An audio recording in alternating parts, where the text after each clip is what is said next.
Coming in as one of the slowest specs in BFA but packing in a lot of personality, hey, that's what they told me it's important. It's the Retribution Paladin. You will kick ass in Mythic pluses and hold your ground in raiding, this on top of being served one of the coolest fantasies and most satisfying visuals also. This guide will address the basics of Ret Paladin in PvE, breaking down talents, rotation, gear, stats, plus a lot of tips and tricks and brand new information that will help you get on top of the DPS charts when compared to less than 4 people. Let's kick it off with the talents.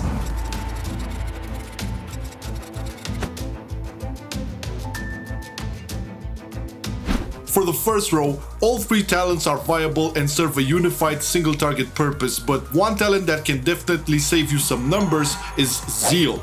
Through this, your judgment will increase the speed of your next 3 auto attacks by 30% and add additional holy damage.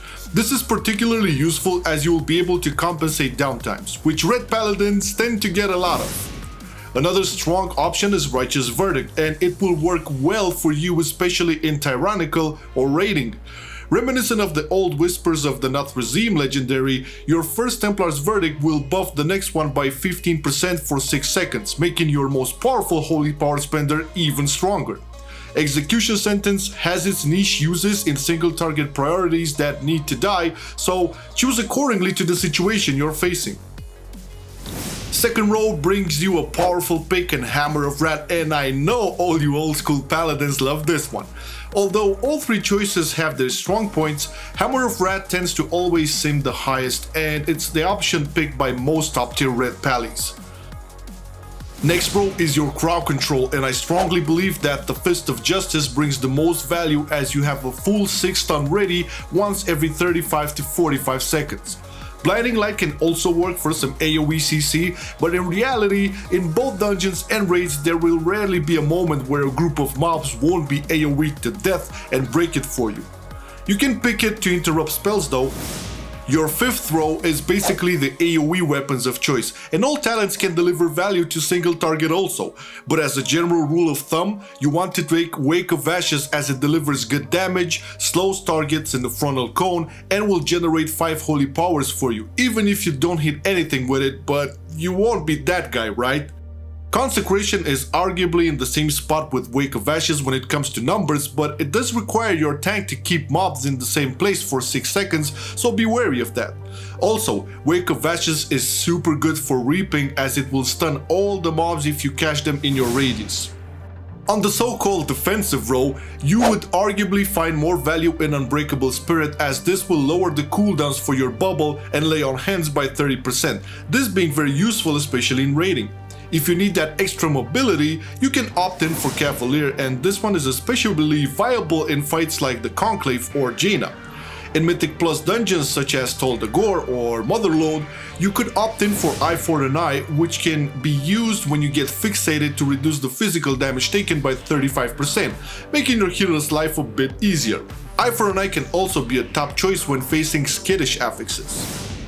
On the next row, you are looking at the utility or survival picks, and both Selfless Healer and Word of Glory can bring value to your group, but in general, you want Word of Glory for Mythic Plus dungeons as the AoE heal is strong and will save your team in dangerous situations. Selfless Healer will get you a strong and instant flash of light heal, which will definitely come in handy as well, but this more in raids than in dungeons. For me, it's Word of Glory all the way. For the last row, all 3 options are viable, so based on the encounter you're on, you can make the choice. Inquisition is a reliant 7% buff to your damage and haste, and it also benefits from the pandemic mechanic. This means that if you refresh its duration at 13 seconds or lower, you will have the remaining duration plus the full 45 seconds one, granted you used it with 3 holy powers, making it easier for you to maintain. I personally prefer Crusade as this will steadily boost your damage and haste, making you feel very fluid while wings are up. It also seems the highest for me. Although picking Crusade means that the recent change to Avenging Wrath will not be available, meaning that your next holy power spender will not have a guaranteed crit. Do take note that some fights will not value Crusade as it does require you to have a lot of high uptime. The Conclave again is a good example of where you could potentially do better with Inquisition or Divine Purpose.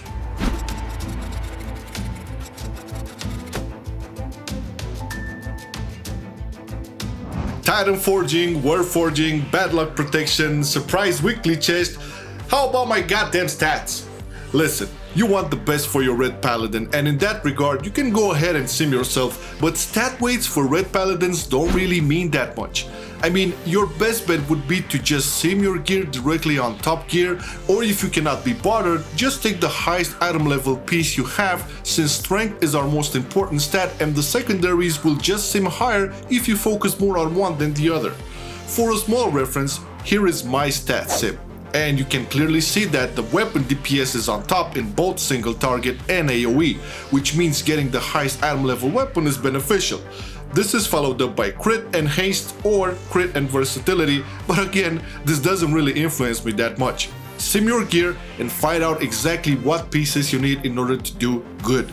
Now, when you look for trinkets on Ret Paladins, of course you will always be aiming for the highest item level possible regardless of what you'll see on this list, and it's also a good idea to sim yourself to find out the best option for you, but for reference, there are a couple of really good performing ones that most Ret Paladins use.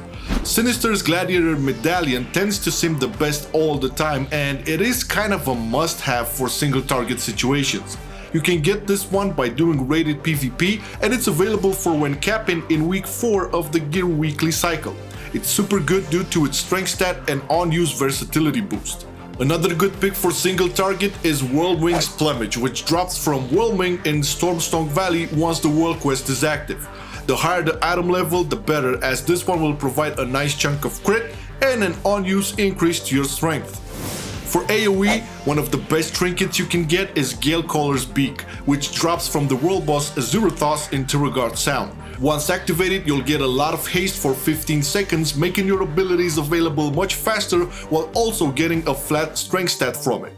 Another great option is Ramping Amplitude Gigavolt Engine. Damn how that sounds. RAGE as an acronym. That drops from Mechatorque, which will also provide a haste boost that gradually gets increased as its effect stacks, and it pairs really well with Crusade. Now you can see on the list mostly on-use trinkets, and that's fine because Crusade being on a 25-second duration, you can use one of them with your Judgment or Blade of Wrath before your wings, and after the 20-second cooldown, use the second one. A couple of passive trinkets that are definitely worth it if you have the time to farm them are Rizan's Gleaming Eye from Atal Dazar, Gore-Crusted Butcher's Block from Waycrest Manor, or if you're an alchemist, Eternal Alchemist Stone. Moving on to traits. The most two recent ones are generally simming the highest in AoE and cleave, but can also be really good in single target. Light's Decree will add good amounts of extra AoE damage to your Templar Verdicts and Divine Storms during Avenging Wrath. You will also gain a 5-second increase to your Avenging Wrath, but while the damage component will stack, the duration will not.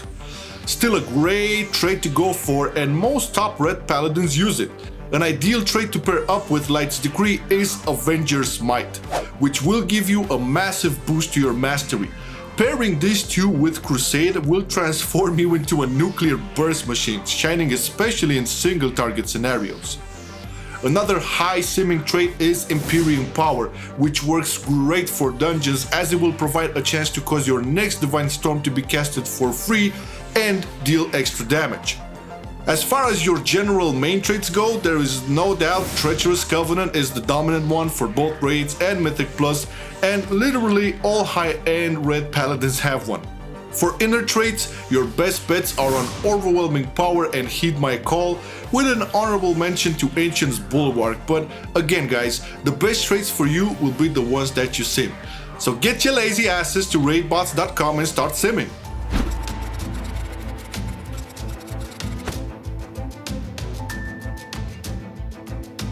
Ah, rotation, the place where a lot of people close their eyes, press random buttons and hope for the best. Reminds me of my first time having sex. The priority list and rotation can differ a bit depending on what talent build you will go for, but for the purpose of keeping it sweet and simple for you, we will cover the build from the guide, which implies having to work with Zeal, Hammer of Wrath, Wake of Ashes, Crusade, and the Sinister Gladiator's Medallion trinket. You pre-pot 2-3 seconds before your tank pulls, then you open with Blade of Justice and a Judgment to have ready 3 Holy Powers and the debuff which increases the damage of your next Holy Power spender. After this, you pop your wings, then dump your first Templar's Verdict, following it up with Wake of Ashes and then again another Templar's Verdict, making it a priority to use Hammer of Wrath after, then Templar's Verdict again. And only after all of these you can use Crusader Strike to generate holy powers and carry on dumping Templar's Verdicts. The general rule is that you will always prioritize Hammer of Wrath over Crusader Strike to generate holy power and never ever overcap them. Also, when you get 10 stacks of Crusade, you should pop your Sinister Medallion trinket to get the most value out of the increased haste and versatility. This had me topping the charts many times in Heroic Battlefield Zara lore. Do not pair wings with this trinket in a macro. That's for PvP. The priority and rotation doesn't change that much for AoE or cleave. You just need to replace Templar's Verdict with Divine Storm if facing 2 or more enemies when using Zeal, or 3 or more enemies when using Righteous Verdict.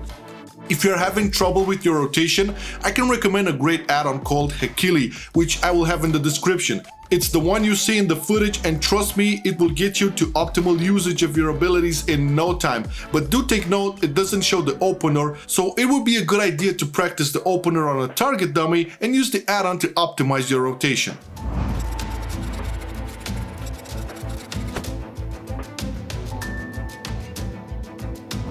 For enchants and gems, it's always a good idea to sim yourself again to get the best possible results, because what will work for you might very well not work for me. But as a general consensus, you can either go for Masterful Navigation to add even more to your burst, or Quick Navigation to get haste levels up and have your abilities more available to you.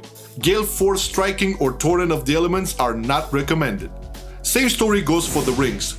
Pact of Haste or Pact of Mastery, depending on what you want to obtain. Personally, I like having more haste, but I can never deny the value Mastery provides during Avenging Wrath windows. For gems, once again, best way is the same, but if you want the basics, Kraken's Eye of Strength in one socket should be enough, filling the rest with either Quick Owl's Eye for haste or Masterful Tittle Amethyst for mastery.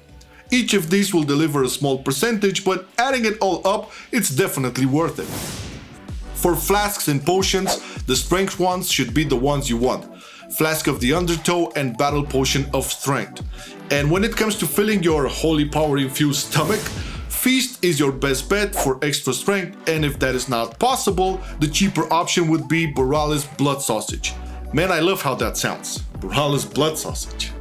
Ret Paladins are for sure fun to play, but if you're looking to try something else or have an ult that's getting dust, hey, go ahead and check out the link on the top right corner so you can see all of our guides. We do proper research and testing on all of these specs, and we put in the effort so that you can get started on the class you want to play. Furthermore, we salute our Patreons who make all of this work possible, and if you would like to join the team that way, link is in the description. I would also like to thank the Hammer of Wrath Discord, and in particular Skeletor, who once again helped out a bunch with all of his input, and I strongly recommend you go ahead and check out his YouTube channel and his website for advanced Ret Paladin stuff and tips on simming. All of these links will be in the description. Thanks for watching, now go play some Ret Paladin.